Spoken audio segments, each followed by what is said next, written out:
Hi, let's solve this problem without using a calculator. This problem came up in an exam and 94% of the people who wrote the exam could not solve it. If you think you can solve it, pause the video and try to solve it and come back and check for the solution. All right, welcome back. We're going to solve this problem. We could use several methods. We could use Pascal's triangle, and we could also use laws of indices. Now, I prefer to use this method because it's easier and probably faster to use than Pascal's triangle. So to do this with indices, we'll say let x be root 2 minus 1. Now, if x is root 2 minus 1, it means that x to the power of 10 will be root 2 minus 1 raised to the power of 10, right? Since this is this, then this should be this.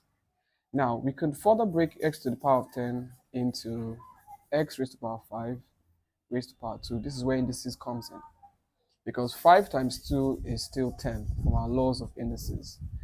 And we could further break this x to the power of 5 down to x to the power of 3 times x to the power of 2 raised to the power of 2. So here, when you have the same base, you just simply add the power. So 3 plus 2 is 5. And if you square it, you end up having x to the power of 10 that we started with.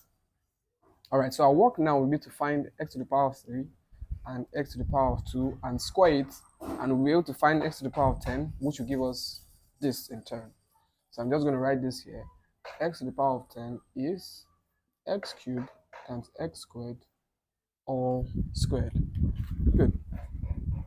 So now let me get rid of this and find x to the power of 2 first. So x to the power of 2 is root 2 minus 1 squared. So if we square this, we just have root 2 squared minus 2 times root 2 times 1 plus 1 squared.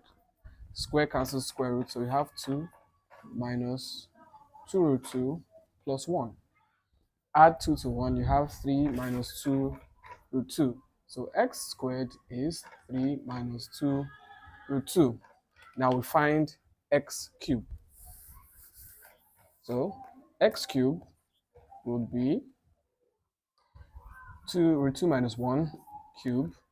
Now if we want to expand this quickly, we have to use binomial expansion. So let's say I have x minus y to the power of 3.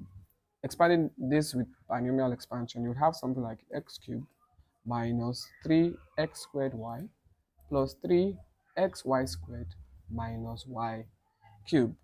So if we plug this in, say we have root 2 minus 1 cubed, this will be root 2 cubed minus 3 times root 2 squared times 1 plus 3 times root 2 times 1 squared plus, or rather, minus 1 cubed. So if we sort that out, root 2 raised to the power 3 is 2 root 2. Then squared cancels square root here. So 3 times 2 is 6. 6 times 1 is 6. Then we have 3, that's 3 times 1, root 2. And we have minus 1 from here. So here we add this to this, and we have 5 root 2 minus 6 minus 1 is minus 7. So x raised to the power of 3, x to the power of 3 is 5 root 2 minus 7. Okay, so we're almost there. Now we're going to find this times this. So write x to the power of 10 equals to x to the power of 3 times x to the power of 2 all squared. So x to the power of 10 will be x to the power of 3, which is 5 root 2, minus 7, times x to the power of 2, which is 3 minus 2 root 2, all squared. So x to the power of 10 will be 5 times 3, which is 15, and we add this root 2. Then 5 times 2 is 10. Root 2 times root 2 is 2. So that's root 2 times root 2 is 2. So we move to 7 now. Minus 7 times 3 is minus 21. Then minus times minus is plus. 7 times 2 is 14. So, and we're going to add this root 2 to it. And we'll put our square at the end.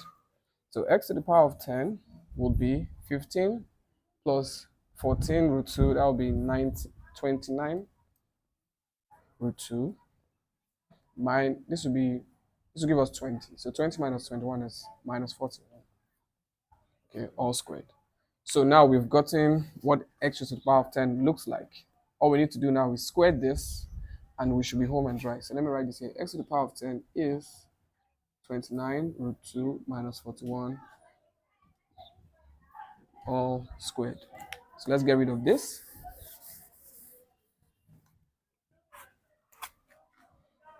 X to the power of 10 will be 29 root 2 minus 41 squared.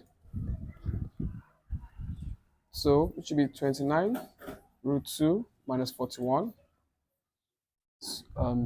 times 29 root 2 minus 41. Or we just use binomial expansion, which will be 29 root 2 squared minus 2 times 29 root 2 times 41 plus 41 squared.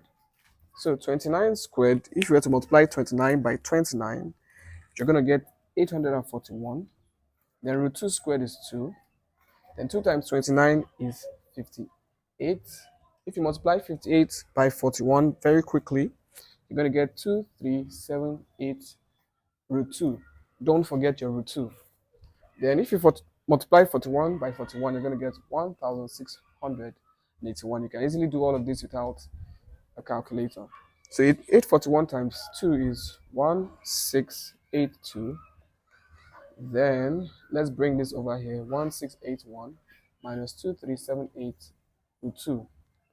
So if you add this together, you're going to get 3363 minus 2378. Beg your pardon, 78 root 2. Okay, so at this point, you could go further if you want. Usually root 2 is 1.1, 1.41 thereabout, and minimize it further, but this is a good answer here. So now you're among the 6% that can easily pass this exam.